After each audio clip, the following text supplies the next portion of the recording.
देखें कि ये जो लोक कल्याणकारी राज है इसे कौन से कार्य करने चाहिए, है ना।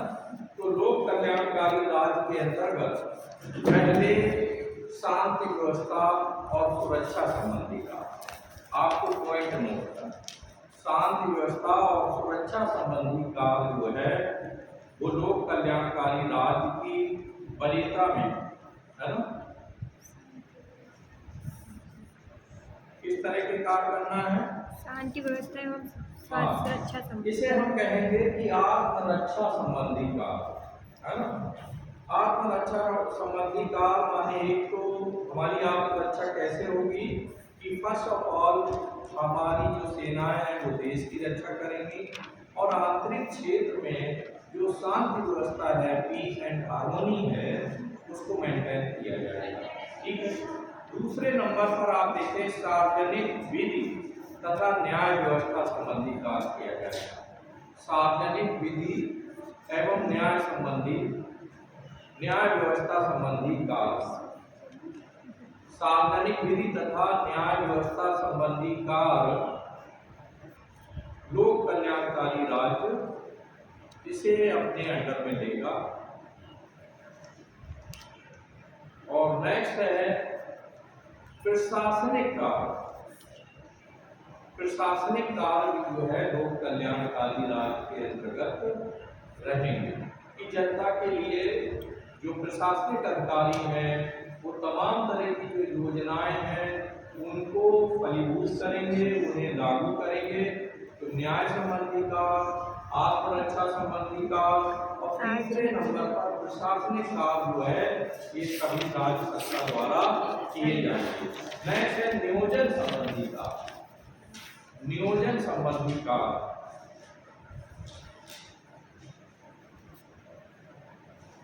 नियोजन संबंधी कार्य, इससे अभिप्राय ये है कि कोई भी कार्य राज्य नामक संस्था द्वारा बिना नियोजन के योजना बनाए बगैर नहीं किया जाएगा।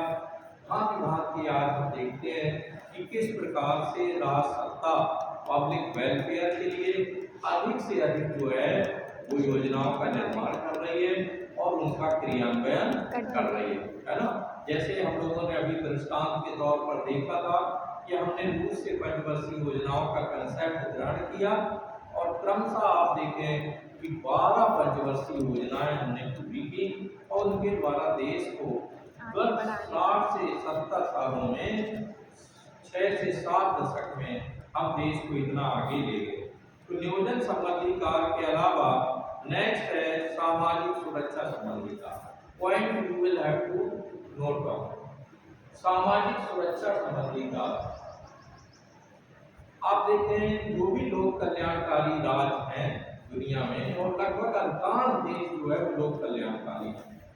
क्योंकि राज सत्ता किसी भी ऐसी सरकार और पार्टी के हाथ में नहीं रह सकती अगर वो जनता के कल्याण के लिए अधिक से अधिक कार्य नहीं करेगी। जनता वोट कैसे लोगों को देती है?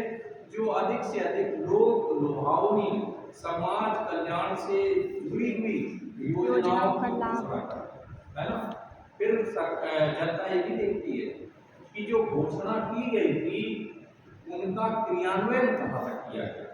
तो अगर क्रियान्वयन नहीं कर रही तो भी अगली बार सत्ता में नहीं आ पाएंगे। तो प्रत्येक देश जो है वो समाज कल्याण को वरीयता देता है और समाज कल्याण जैसे वृद्धावस्था पेंशन और भारत के खास करके समाजवादी व्यवस्था है यहाँ पर, तो यहाँ पर स्पेशली आप देखें वृद्धावस्था पेंशन से लेकर और विधवा पेंशन, है ना, और गरीब बच्चों को स्कॉलरशिप संबंधी जो योजनाएं हैं वो सारी की सारी योजनाएं जो है वो पब्लिक को दी जाती है। नेक्स्ट है अर्थव्यवस्था का सुदृढ़ीकरण। अर्थव्यवस्था का सुदृढ़ीकरण, तो आप देखें इसके अंतर्गत प्रत्येक देश ये देखता है कि अर्थव्यवस्था अगर उसकी सफल रहेगी तो जनता जो है वो अधिक से अधिक जो है वो वोट देगी। अर्थव्यवस्था अगर ट्रैक से हटती है, जैसे कि बगल में पड़ोस में आपके श्रीलंका में हुआ, रेट बहुत ज़्यादा बढ़ गए, अर्थव्यवस्था ट्रैक से हट गई। इसके अलावा आप देखें हमारे देश में भी हम लोगों ने पंचवर्षीय योजनाओं के अंतर्गत पीछे देखा था कि चंद्रशेखर की सरकार में किस तरह से हमारी विदेशी मुद्रा भी समाप्त हो गई और एट दैट टाइम हमें 47 टन सोना जो है IMF में अंतरराष्ट्रीय मुद्रा कोष में गिरवी रखना, तब विदेशी मुद्रा हमको प्राप्त हुई। तो ऐसी कंडीशन में आप देखें कि आर्थिक सुदृढ़ीकरण कि आर्थिक रूप में देश को कैसे मजबूत बनाया जाए, तो लोक कल्याण के अंतर्गत ये प्रत्येक सरकार जो भी लोकतांत्रिक सरकारें हैं उनका ध्येय रहता है कि आफ्टर ऑल जो है लोक कल्याण के साथ साथ अर्थव्यवस्था को भी सुदृढ़ रखा जाए, है ना। आगे नेक्स्ट पॉइंट नोट करें कि इसके अलावा आप देखें नेक्स्ट है कि सार्वजनिक सुविधाओं की व्यवस्था, सार्वजनिक सुविधाओं की व्यवस्था, सार्वजनिक सुविधाओं की व्यवस्था समाज एवं व्यक्तियों के जीवन को बहुत ही आसान, सुगम, सुखकारी बनाना ये लोक कल्याण का मेन ध्येय होता है। तो जो भी सरकारें होती हैं जहाँ जहाँ जो लोक कल्याण के पथ पर आगे बढ़ रही हैं तो उनका ध्येय होता है कि सार्वजनिक सुविधाओं को अधिक से अधिक बढ़ावा दिया जाए। इसके अलावा आप देखें नेक्स्ट है जनता के जीवन स्तर को उच्चतर बनाना, जनता के जीवन स्तर को उच्चतर बनाना। अब आप देखें जनता का जो जीवन स्तर है, जो स्टैंडर्ड ऑफ लाइफ है, उसको किस तरीके से हम चेकआउट करें। तो पता ये लगा कि स्वास्थ्य की देखभाल करना, स्वास्थ्य है, स्वच्छता है, पर्यावरण को सही तरह से मेंटेन करके चलना, है ना, सफाई व्यवस्था को देख करके चलना, हेल्थ बहुत जरूरी है और सभी को जीविका के साधन उपलब्ध कराना, है ना, कि लोग ज़्यादा बेरोजगार ना हो, गरीबों अमीरों के बीच बहुत बड़ी खाई ना हो। इसके अलावा आप देखें नेक्स्ट है वैदेशिक संबंध, वैदेशिक संबंधों पर भी ध्यान देता है लोक कल्याणकारी राज्य। वैदेशिक संबंध, अब आप देखते हैं कि जो लोक कल्याणकारी राज्य है वो लोग आंतरिक क्षेत्र में जहाँ अच्छी सुव्यवस्था देगा, समाज कल्याणकारी योजनाओं को संचालित करेगा, वहीं साथ ही साथ दूसरे देशों के साथ मधुर संबंधों को भी वरीयता देगा। अगर मधुर संबंध नहीं रहेंगे, क्योंकि हम सभी लोगों को पता है कि आज जिस हम ग्लोबल विलेज में और भूमंडलीकरण के युग में रह रहे हैं, यहाँ पर प्रत्येक देश कोई नहीं कह सकता कि मैं आत्मनिर्भर हूँ। थोड़ा और कि आई एम सेल्फ, मैं पूरी तरह आत्मनिर्भर हूँ, मुझे किसी की सहायता की आवश्यकता नहीं है। कोई कंट्री इस बात को डिक्लेयर नहीं कर सकता। हम आश्रित हैं, कहीं हम अपने निर्यात के लिए आश्रित हैं, तो कई वस्तुओं के हम आयात के लिए, है ना। तो ऐसे में वैदेशिक संबंध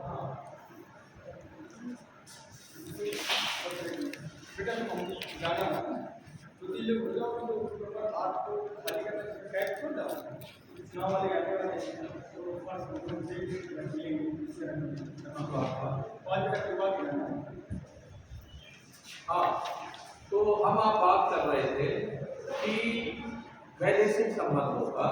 आपको पता है कि हमारे भारतीय संविधान के अनुच्छेद 51 में इसीलिए संविधान निर्माताओं ने कहा है कि भारत जो है दुनिया के तमाम देशों के साथ अंतर्राष्ट्रीय संबंध बहुत सुदृढ़ और शांतिमय बनाने का भरसक प्रयास करेगा।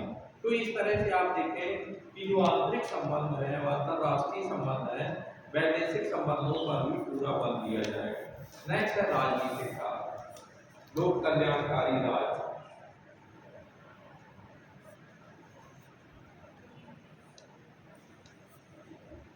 अब हम आप समझें कि लोक कल्याणकारी राज्य और लोकतंत्र ये दोनों एक ही सिक्के के दो पहलू हैं, यानी लोकतंत्र और लोक कल्याणकारी राज्य। क्योंकि जो लोकतंत्र है तो उसका भी ध्येय है, जनता का तंत्र है तो जनता के कल्याण के लिए काम करना है। तो आप देखें कि लोक कल्याणकारी राज को राजनीतिक कार्यों को भी संपन्न करना होता है, जैसे समय समय पर इलेक्शन कंडक्ट करना। अभी हम लोग देख रहे हैं कि हमारे उत्तर प्रदेश में अभी जो निकाय चुनाव हैं, स्थानीय चुनाव हैं, वो होने जा रहे हैं। तो ये कैसे कार्य है?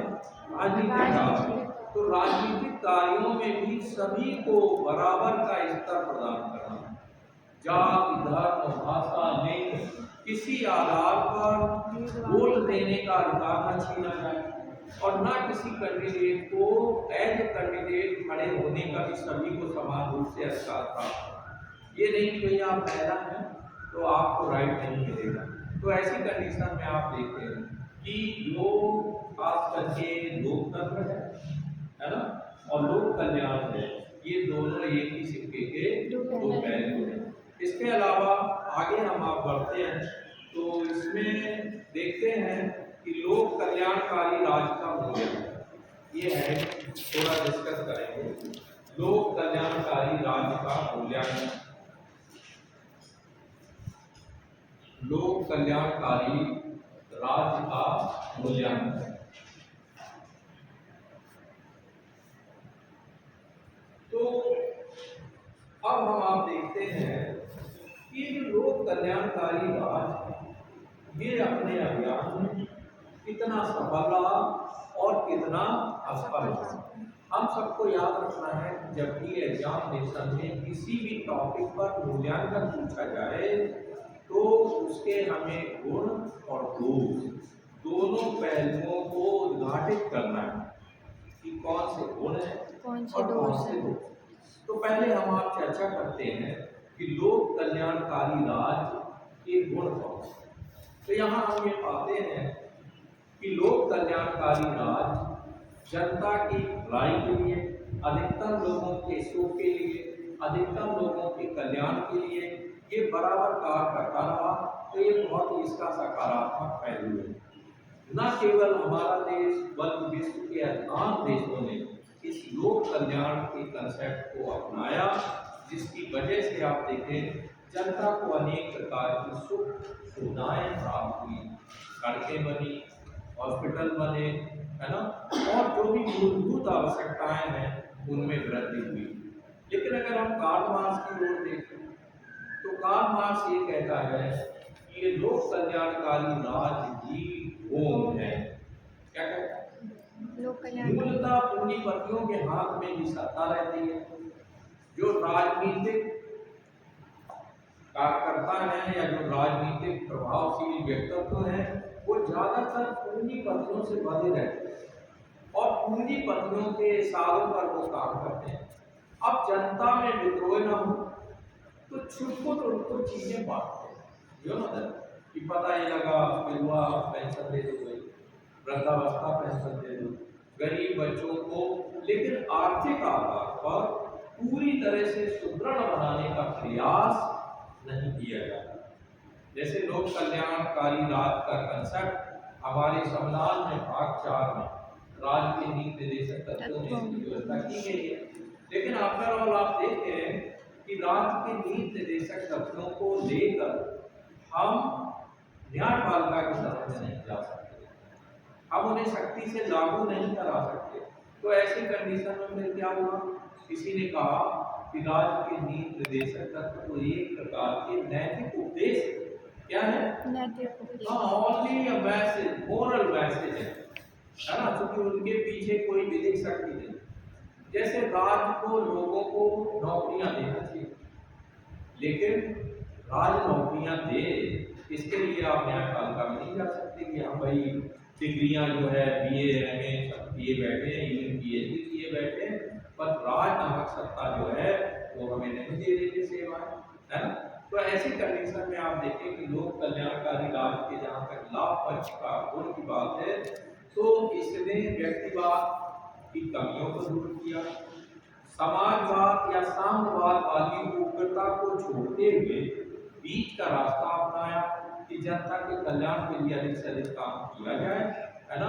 और लेकिन ये बात अच्छी नहीं है जो साम्यवाद विकल्प देता है कि सारे पूंजीपतियों का को हटा सफाया दिया कर दिया जाए। जाए, है ना? बताएं जी क्या ये अच्छी बात थी? साहब ये सॉल्यूशन दे रहा था कि राज सत्ता को समाप्त करो और मजदूरों और किसानों के हाथ में सत्ता दे दो। तो यहाँ बीच का रास्ता अपनाया गया कि राज्य जो है पूंजीपतियों से हाई टैक्सेशन लेगा और उस टैक्स से जो पैसा आएगा उस पैसे को बाकायदे गरीबों के बीच में वितरण कर किया देगा। जाएगा। जैसे राज सड़कें बना रहे हैं। अब जब दोष की बात आती है तो दोष ये है कि इस लोक कल्याणकारी राज्य की आड़ में इस राज्य नामक सत्ता ने अनेक समूहों को बहुत पीछे ढकेल दिया। राज्य राज्य सब जगह दिखाई देता है। आप देखें तमाम रूप में अगर राज्य आपके कल्याण के लिए काम करता है तो टैक्सेशन भी हाई लेता है। अगर आप 4 लेन 6 लेन से सफर करते हैं तो हर 200 किलोमीटर की दूरी पर टोल लगा हुआ है, तो वहाँ टोल टैक्स मिले। जी पता लगा मैं अगर दिल्ली तक का सफर कर रहा हूँ तो करीबन 1-1,500 रुपए टोल टैक्स दे। फिर उसकी समय सीमा भी नहीं। जैसे अगर मान के चले कि आपके इटावा से लेकर या लखनऊ से लेकर दिल्ली तक जो एक्सप्रेस वे है उसमें 1 अरब रुपए खर्च हुआ है या 2 अरब रुपए खर्च हुआ है, तो जो भी धनराशि खर्च हुई है तो उसको जैसे ही वो रिकवर कर लिया जाए 5-10 सालों में, तो उसके बाद उस टैक्स को फिर नहीं लेना चाहिए, टोल टैक्स को फिर नहीं लेना चाहिए। लेकिन हम आप पाते हैं कि वर्षों दर वर्ष बराबर टैक्स लिया जाता है। और पता है कि वो टोल टैक्स का ठेका कितने दिया जाता है? पूंजीपतियों को दिया जाता है। बोली लगाई तो अंबानी अडानी ये ठेका ले लिया। अब पता लगा उन्होंने एक टोल टैक्स का ठेका ले लिया 1 करोड़ रुपए, तो 10 करोड़ वसूल किए, तो 9 करोड़ हमारी जेब में आ गए। तो इस तरह से आप देखिए कि लोक कल्याण के बहाने राज्य बहुत सारे ऐसे काम करता रहता है कि जहाँ जनता का शोषण ज्यादा होता है ना। तो यहाँ लोक कल्याणकारी राज्य अच्छा है, समाजवाद और व्यक्तिवाद के बीच का रास्ता इसने चुना है ना। लेकिन आफ्टर ऑल जो है ये सिद्धांत जो है कई मामले में इसमें कमियां भी है। अब